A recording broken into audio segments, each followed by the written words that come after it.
Hey everybody, happy Monday. I hope you had an awesome weekend. We're going to take some time to review mean, median, and mode and range today, and then you'll have some time to work.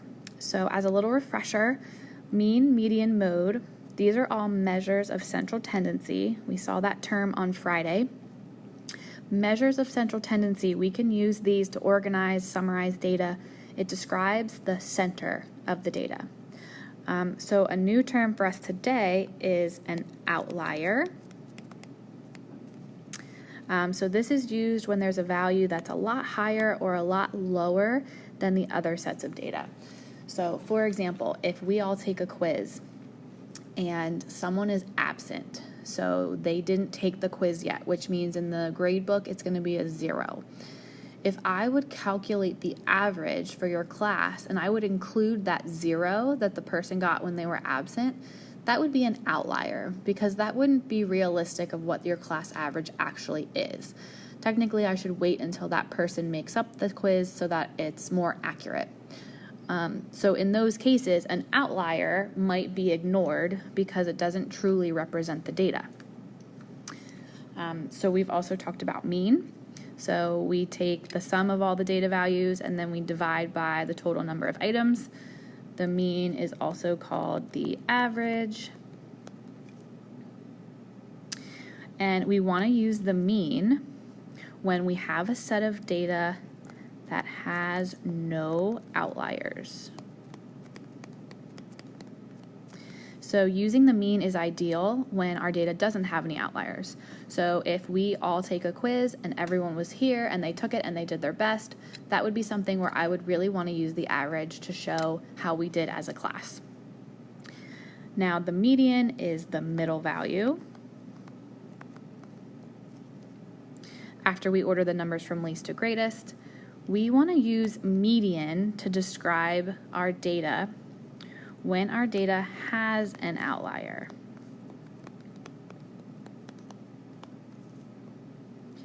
So if there's a situation where maybe we take a quiz and someone was just really sick that day and they just couldn't focus and it didn't go well, but deep down they really did know what they were doing, but being sick just caused them to not do so well. Maybe I should use the median to describe how our class did, because that person who was sick didn't quite, it was an outlier, so it didn't quite represent our data fairly. So the middle number would actually be a better way to describe how our class did. The mode is the one that occurs the most. Remember that there can be no mode, there could be just one mode, or there can be more than one mode.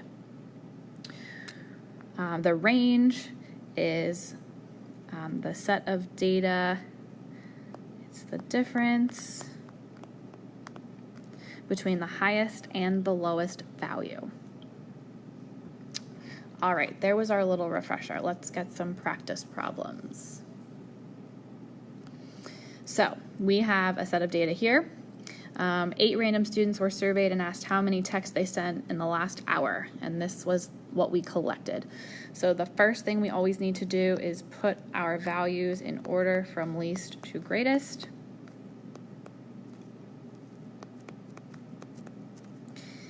And we need to find the mean.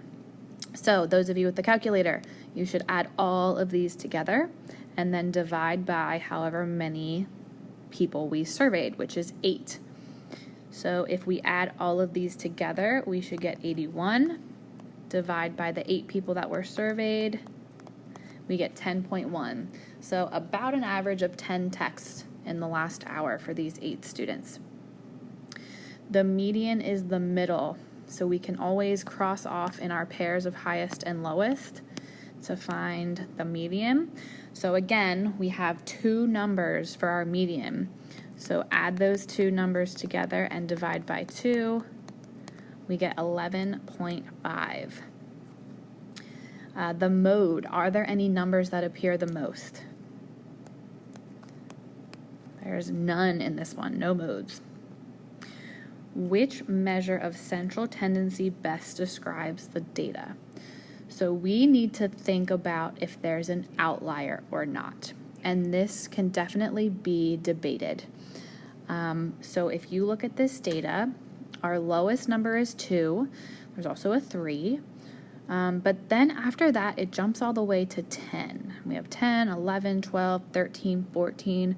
So think about your answer to this question. Would you argue that maybe the value of 2 and even the value of 3, would you consider them outliers?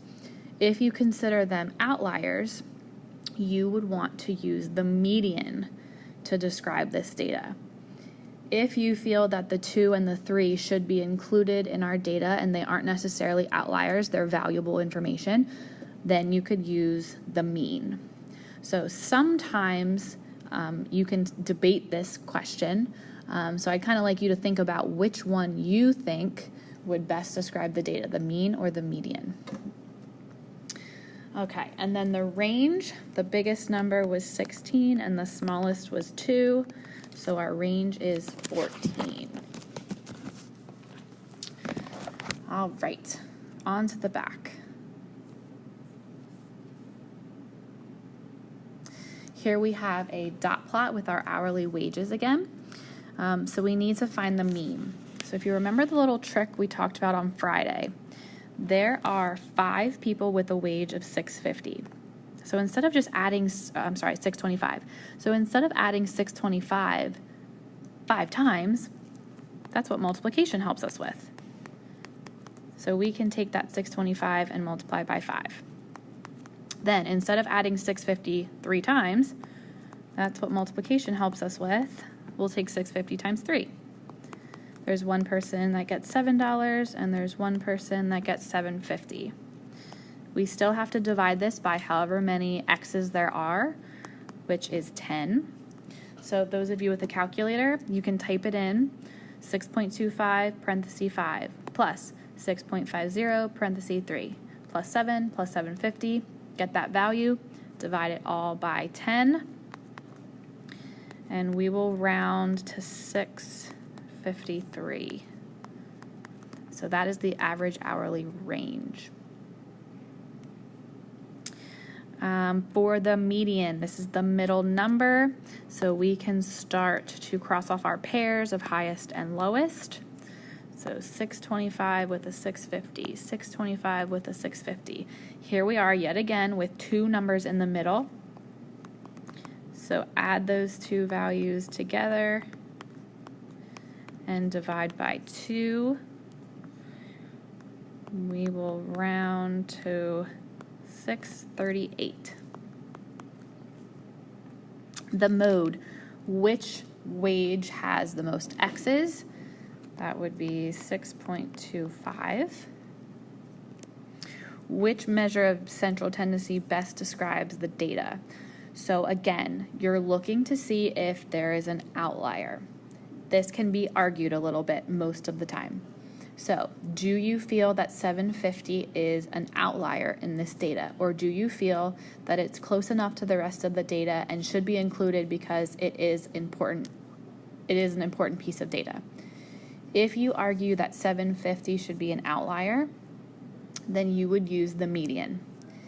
If you think that 750 should be included, it's an important piece of data, then you would use the mean. And our range, the biggest number is 750 minus 625, so the range is $1.25. All right, now here's to those kind of tricky problems that we started on Friday. So here are our grades on our science test, 82, 94, and 89. What grade do we need on the next test for our average to be 90? So average means we add them all up and divide by however many tests we have. So we have an 82, a 94, an 89, plus the next test. We didn't take it yet, so we're representing it with an X because we don't know what we're going to score yet. We divide it by 4, even including the test we didn't take yet, because in the end we will have 4 tests for our average. Because this represents our average, we need to say that this equals the 90% average that we want. All right, let's see if we remember what we did on Friday. Take the denominator and multiply it by the average. we should get 360. Now, take the three averages that we know already and add them together. We get 265. So we're going to subtract that from the 360. We get 95. So we need an average of 95 on our last test in order for our marking period grade to be a 90. Okay, the last one, leisure lanes, we're bowling, 3 games. Our scores are 150, 181, and 136. What score do we have to bowl in the 4th game in order for our average to be 160? So let's add up the ones we have already.